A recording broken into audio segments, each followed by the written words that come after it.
Hey guys, what is up? Josh Short here from Edit Video Faster. I had a couple thoughts on the topic of math and video editing that I wanted to put together and put out there for the world. And specifically, like, is knowing math important to be a video editor? So we spend all these years going through school, learning algebra and calculus, geometry, etc. And it always feels like, oh, I never use these things. Um, in the field of video editing, though you think this is a really creative field. I'm an artist, et cetera, et cetera. You know, do I need to know these things? So I think kind of the short answer, I don't think you need to know calculus to be a video editor, but there is a lot of math involved in video editing, and it's probably a little surprising if you're not, really in this all day, every day. So, in video editing, we work in time code. That's all of our non-linear editors, our video editing programs, and our footage. They thrive off of this time code in our sequence. It points to where we specifically are in a sequence, in our footage, etc. So this time code, the hours, minutes, seconds, and frames of a shot or a sequence, we kind of need to know how that correlates to other shots. Um, so we know 1 second is 1 second, but 12 frames isn't always 12 frames.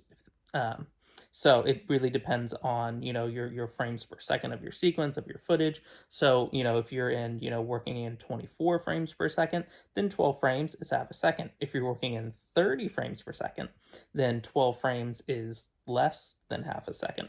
So little things like that, and that's really important to like have a concept of just basic math and addition skills and subtraction skills, to know, like, all right, I'm working in 24 frames per second. I need to add 2 seconds to this thing in After Effects that I'm doing, and I'm working in frames rather than in regular time. So I need to know, okay, that's 48 frames. So extend this out, plus 48 or whatever. You need to be able to think on the fly like that. You're, with, a director, remove half a frame or whatever. You can always eyeball it or just guess, but it's better to just be, that frame accurate, level that we strive for as video editors.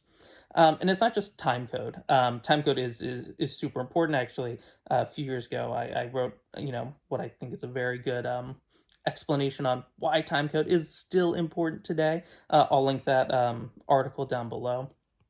But again, it's not just time code that we deal with. We're also dealing, especially like over in your motion graphics software like After Effects. You are dealing with the expressions, angles, um, you know, things. How many times do they rotate around?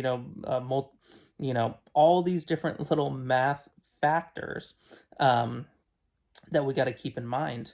Um, you know, all right, I move something over 80 frames.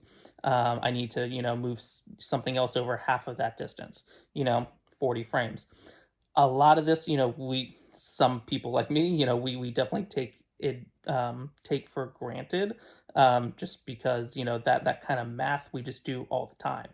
But if you're not doing that kind of math, and I know probably for some of you, you're like, this is really simple stuff. But then when you start to think about, okay, you know this video needs to be 30 seconds on the dot, and I need to fit in all these different shots in here, and every single thing needs to at least be 11 frames long. Any shorter than that, you just don't catch the eye, whatever. And you got to start trying to fit these pieces together, using math sometimes. So I think the moral of this video is, don't be discouraged, if you're going into this field and, you feel like you wasted so much time of your life doing math.